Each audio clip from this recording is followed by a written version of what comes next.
1 Coríntios 13. Ainda que eu fale a língua dos homens e dos anjos, se não tiver amor, serei como o sino que ressoa, ou como o prato que retine. Ainda que eu tenha o dom de profecia, e saiba todos os mistérios e todo o conhecimento, e tenha uma fé capaz de mover montanhas, mas se não tiver amor, nada serei. Ainda que eu dê aos pobres tudo o que eu possuo, e entregue o meu corpo para ser queimado, mas não tiver amor, nada disso me valerá.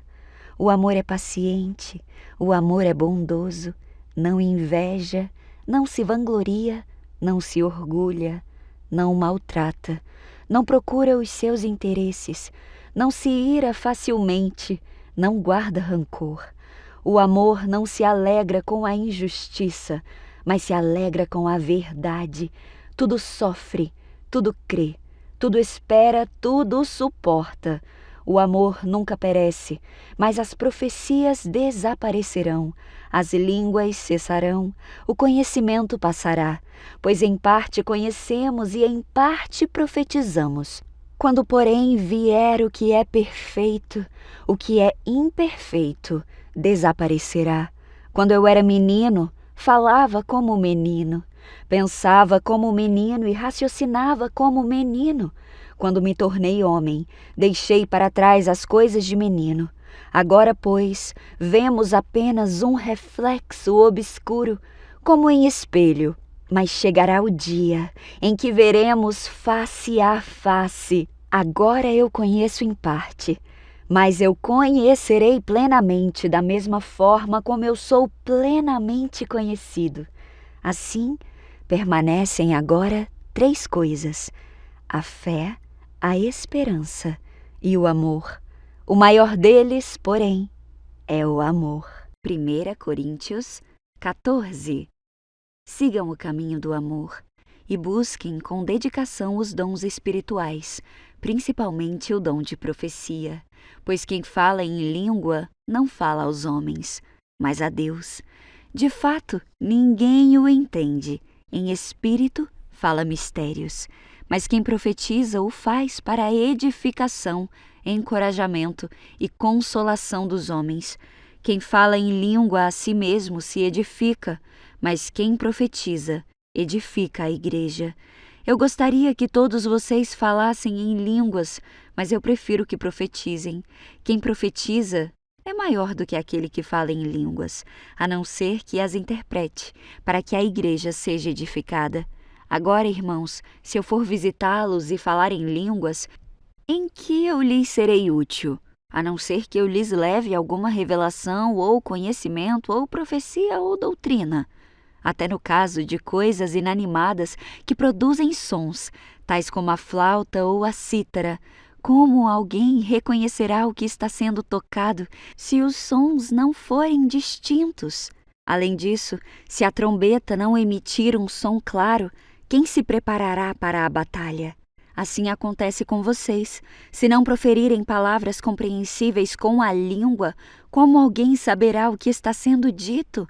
Vocês estarão simplesmente falando ao ar. Sem dúvida, há diversos idiomas no mundo. Todavia, nenhum deles é sem sentido. Portanto, se eu não entender o significado do que alguém está falando, eu serei estrangeiro para quem fala, e ele estrangeiro para mim. Assim acontece com vocês, visto que estão ansiosos para terem dons espirituais. Procurem crescer naqueles que trazem a edificação para a igreja. Por isso, quem fala em língua, ore para que a possa interpretar. Pois se eu oro em língua, o meu espírito ora, mas a minha mente fica infrutífera. Então o que eu farei? Orarei com o espírito, mas também orarei com o entendimento. Eu cantarei com o espírito, mas também cantarei com o entendimento. Se você estiver louvando a Deus em espírito, como poderá aquele que está entre os não instruídos dizer o amém à sua ação de graças, visto que não sabe o que você está dizendo? Pode ser que você esteja dando graças muito bem, mas o outro não é edificado. Eu dou graças a Deus por falar em línguas mais do que todos vocês. Todavia, na igreja eu prefiro falar 5 palavras compreensíveis para instruir os outros, a falar 10.000 palavras em língua. Irmãos, deixem de pensar como crianças. Com respeito ao mal, sejam crianças, mas quanto ao modo de pensar, sejam adultos, pois está escrito na lei: por meio de homens de outras línguas e por meio de lábios de estrangeiros falarei a este povo, mas mesmo assim eles não me ouvirão, diz o Senhor. Portanto, as línguas são o sinal para os descrentes e não para os que creem.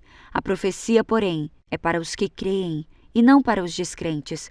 Assim, se toda a igreja se reunir e todos falarem em línguas e entrarem alguns não instruídos ou descrentes, eles não dirão que vocês estão loucos? Mas se entrar algum descrente ou não instruído, quando todos vocês estiverem profetizando, ele por todos será convencido de que é pecador e por todos será julgado, e os segredos do seu coração serão expostos. Assim ele se prostrará, rosto em terra, e adorará a Deus, exclamando: Deus realmente está entre vocês. Portanto, que diremos, irmãos?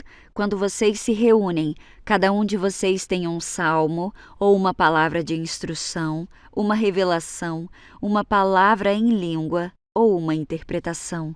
Tudo seja feito para a edificação da igreja. Se, porém, alguém falar em língua, devem falar 2, no máximo 3, e alguém deve interpretar. Se não houver intérprete, fique calado na igreja, falando consigo mesmo e com Deus. Tratando-se de profetas, falem 2 ou 3, e os outros julguem cuidadosamente o que foi dito. Se vier uma revelação a alguém que está sentado, cale-se o primeiro, pois vocês todos podem profetizar, cada um por sua vez, de forma que todos sejam instruídos e encorajados. Os espíritos dos profetas estão sujeitos aos profetas, pois Deus não é Deus de desordem, mas de paz. Como em todas as congregações dos santos, permaneçam as mulheres em silêncio nas igrejas, pois não lhes é permitido falar neste tempo. Antes, permaneçam em submissão, como diz a lei. Se quiserem aprender alguma coisa, perguntem aos seus maridos em casa, pois neste tempo é vergonhoso uma mulher falar na igreja. Acaso a palavra de Deus originou-se entre vocês? São vocês o único povo que ela alcançou? Se alguém pensa que é profeta ou espiritual, reconheça que o que lhes estou escrevendo é mandamento do Senhor. Se ignorar isso, ele mesmo será ignorado. Portanto, meus irmãos, busquem com dedicação o profetizar e não proíbam o falar em línguas, mas tudo deve ser feito com decência e ordem.